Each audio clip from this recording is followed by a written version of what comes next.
Hello and welcome to a new video. Thank you very much for joining me today. If you are a first-time viewer, welcome. If you are a subscriber, I welcome you back to the channel. Really appreciate all the support I've been getting. The main focus of this video today is the Ferrari. It has been neglected in Gran Turismo for a while. It has been resurfacing again lately because of the new Gran Turismo update regarding new physics. In this race, daily race B, I'm thinking, a GT3 race, somewhat of an endurance race. There's no need for pitting, but you do have to look after your tires because they will wear down quite quickly. And as you can see, we're already passing people that are crashing, so we're getting up to P11. We did start in P12, so this will be kind of a showcase on how the Ferrari does.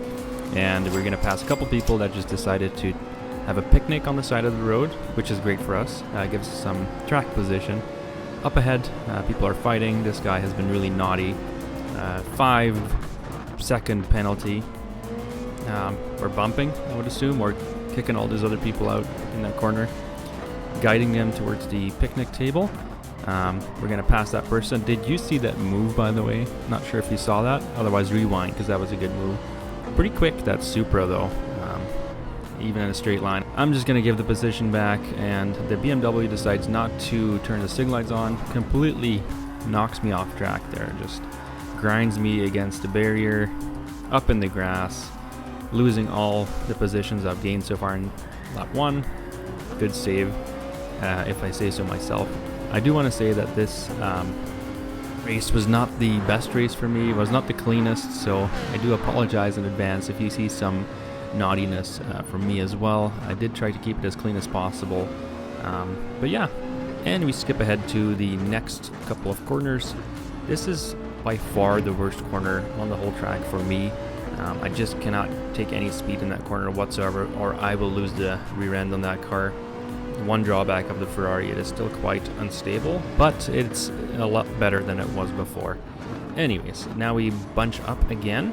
We are now in P10, which is already 2 places up from where we started, and it's only lap 2.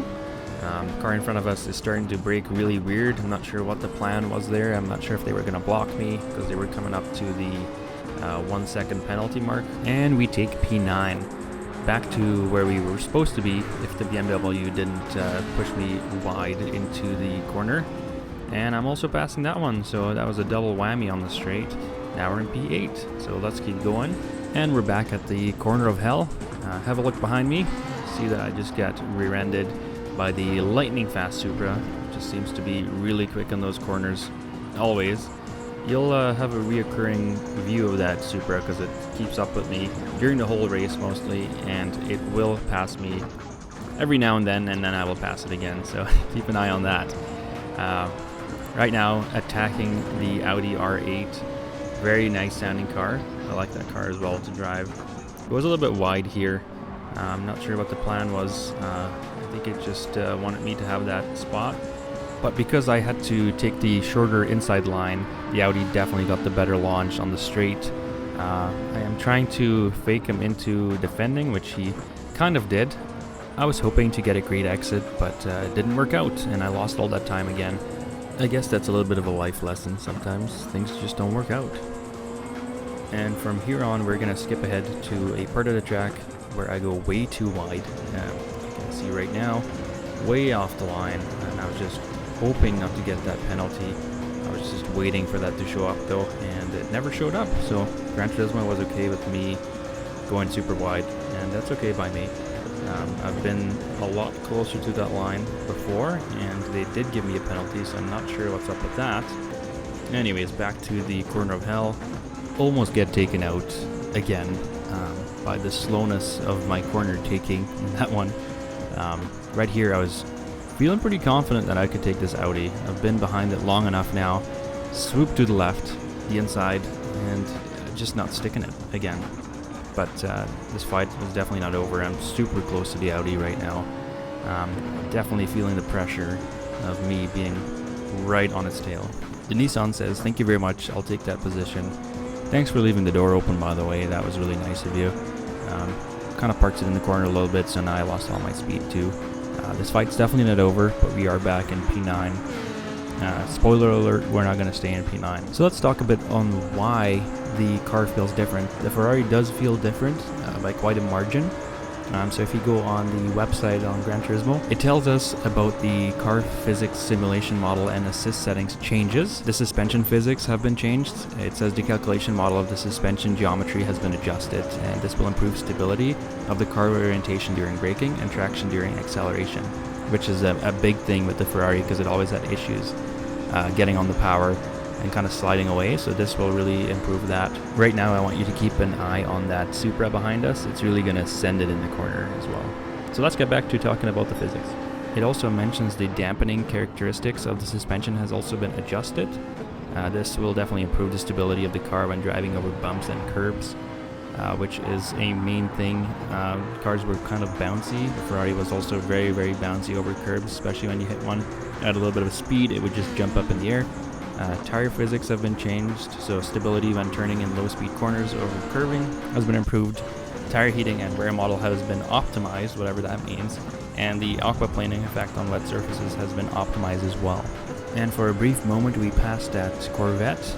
I'm just going to take a peek over, and it is behind that GTR, so it's definitely in the slipstream, so there's no way that I can save this. I'm just going to back out.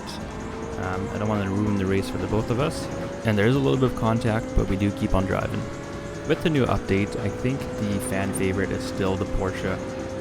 The Supra is also a really good option at the moment, but almost nobody picks the Ferrari, so that begged the question, why does nobody pick the Ferrari? Well, I'm driving it right now, and I must say with the new physics, it is definitely improved a lot.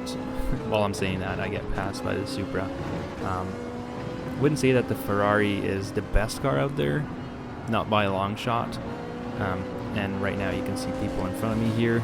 Both have penalties, so this is going to make it interesting at the penalty line. But anyways, the Ferrari is a good car now. I actually enjoy driving it. I mentioned that before, that it tried to kill me sometimes. Right now I don't really have that feeling anymore, and it does have some decent straight line speed, and it is actually pretty good in the corners now. So next time you want to choose a car, take a look at the Ferrari, see what you think. Let me know if the Ferrari still sucks, then yeah, let me know that as well. And now we make it down to P7, which is quite amazing for the Ferrari. This has been mostly a test to see how the car was doing now with the new physics. Very impressed with it. Right now you can see the car going way too wide on that corner, getting a slap on the wrist penalty. So now I know what to do. I have to kick up my pace to 100% to make sure that I can be as close as possible when they get that penalty. And I am actually doing a pretty decent job, I must say, catching up, just making sure I get those lines right. And just like myself, the Nissan is losing tire traction. Tires are starting to wear quite a bit, and off I go. Get a pretty excellent launch here on the straight. Not sure why I even moved over. I can drive straight through them, but it just felt right to just go around them. And P5. And the rest of the race was just boilerplate tire saving strategy. So I finished P5, and that was my test for the new physics with the Ferrari. Hope you enjoyed it. If you did, consider subscribing. It would really mean a lot to me. I hope you have a wonderful rest of your day.